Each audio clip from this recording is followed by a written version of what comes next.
জিয়ার সুযোগ্য সবাই সবাই চিনে আমাকে, আগামী বাহিনীতে লাগবে না বলতে, সবাই চেনেন আমাকে, সবাই চেনেন, তাহলে তো পরিচয় দেওয়া লাগবে না। লাগবে পরিচয় দেওয়া? লাগবে না। আসেন কথা শুরু করি। বিসমিল্লাহির রহমানির রহিম। প্রিয় উপস্থিত, আজকের এই জনসভায় উপস্থিত মুরব্বীবর্গ, উপস্থিত মা বোনেরা, প্রিয় এলাকাবাসী ভাই বোনেরা এবং উপস্থিত আমার দলীয় নেতা কর্মী ভাইরা, আসসালামু আলাইকুম। কেমন আছেন সবাই? হ্যাঁ, আলহামদুলিল্লাহ। ভালোই থাকতে হবে আমাদেরকে। কেন ভালো থাকতে হবে? কারণ আমরা একটি কথা বলি, কি সেই কথা? করব কাজ জানা আছে, তারপরে তাকে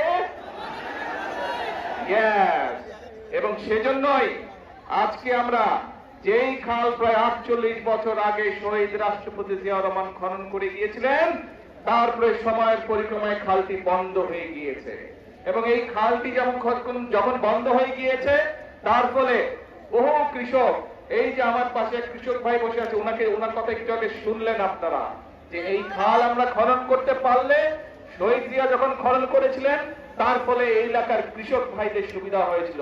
প্রায় 2000 কৃষক পরিবারের সুবিধা পেয়েছে। 13 কিলোমিটার লম্বা খাল, বহু মানুষের সুবিধা পাবে, শুধু কৃষক ভাইরা না, খালের দুই পাশে যারা থাকে তারাও পানির সুবিধা পাবে।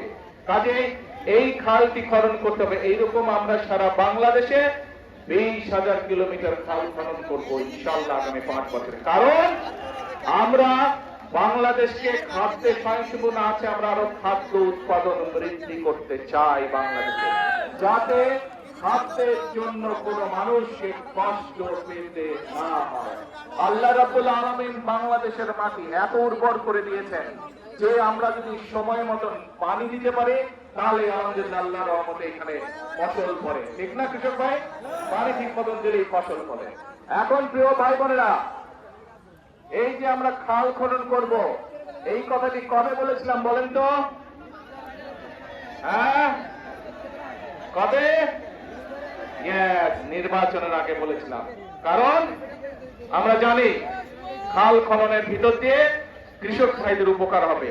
কৃষক ভাইদের উপকার হলে কৃষকরা ধীরে ধীরে স্বাবলম্বী হবে এবং কৃষকরা স্বাবলম্বী হলে এই দেশের অর্থনীতি ধীরে ধীরে মজবুত হবে। এই দেশের অর্থনীতি মজবুত হলে এই দেশের মানুষের অর্থনীতি মজবুত হবে। প্রিয় ভাইরা, ভাই বোনেরা, আমরা শুধু খালের কথা বলিনি, খালের সাথে আমরা আরো কয়েকটি কথা বলেছিলাম। আজকে আপনাদের এখান থেকে আমি দেব চাঁদপুর সদরে, সেখানেও দুটি কর্মসূচি রয়েছে। তার মধ্যে একটি কি কর্মসূচি জানেন না কে? হ্যাঁ, জানেন? কে কে জানেন? হাত তুলেন তো। আপনারা সব খবরই রাখেন, আর বক্তব্য দিব কি? বক্তব্য দরকার আছে? ও আচ্ছা, তারপরে বক্তব্য দিতে হবে। আচ্ছা ঠিক আছে, নয় একটু দিলাম। এই যে এখন চাঁদপুর সদরে যাব। চাঁদপুর সদরে একটি আছে খাল খনন,